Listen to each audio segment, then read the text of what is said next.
Join me as I take on the challenge of roasting wild smoked pork and exotic deer meat to absolute perfection. Roasting wild meats is a thrilling experience for outdoor cooking enthusiasts like me.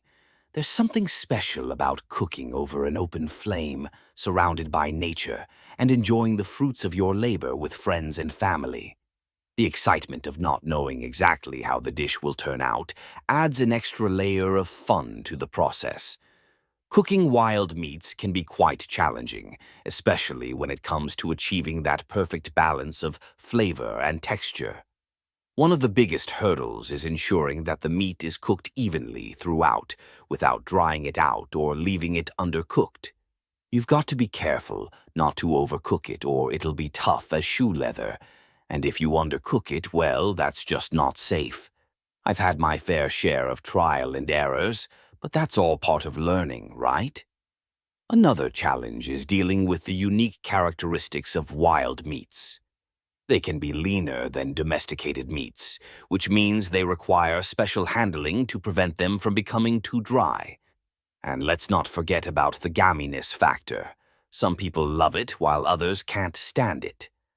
I found that the key is to enhance the natural flavors of the meat rather than trying to mask them.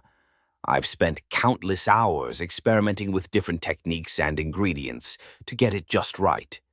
From marinades to rubs and from low and slow cooking to high heat blasting, every step counts. It's a delicate process, but when you get it right, man, it's pure magic. When it comes to preparing and smoking pork and deer meat, I've got a few go-to methods that never fail to impress. For the pork, I like to use a sweet and tangy rub that complements its rich flavor. I mix together some brown sugar, smoked paprika, garlic powder, and a pinch of salt, and then I let it sit for a few hours to allow the flavors to penetrate deep into the meat. For the deer meat, I prefer a more savory approach, using a blend of kosher salt, black pepper, and a hint of juniper berry to bring out its earthy undertones. The key to smoking these meats is to cook them low and slow over indirect heat. This allows the connective tissues to break down, resulting in tender, fall-apart texture. I also like to add some wood chips to the smoker, like hickory or apple wood, to give the meats a subtle smokiness. Once the meats have been smoking for hours, it's finally time to take them out of the smoker and see how they've turned out. And let me tell you, the moment of truth is always exciting. The anticipation builds as I slice into the meat, and the aroma hits my nostrils. It's like a symphony of flavors. The perfectly roasted exterior gives way to a juicy, tender interior that's just begging to be devoured. It's amazing to see how far these meats have come, from their raw state to this perfectly cooked masterpiece. I take pride in knowing that I've coaxed out the best in these wild ingredients, and that they're now ready to be shared with the people I care about.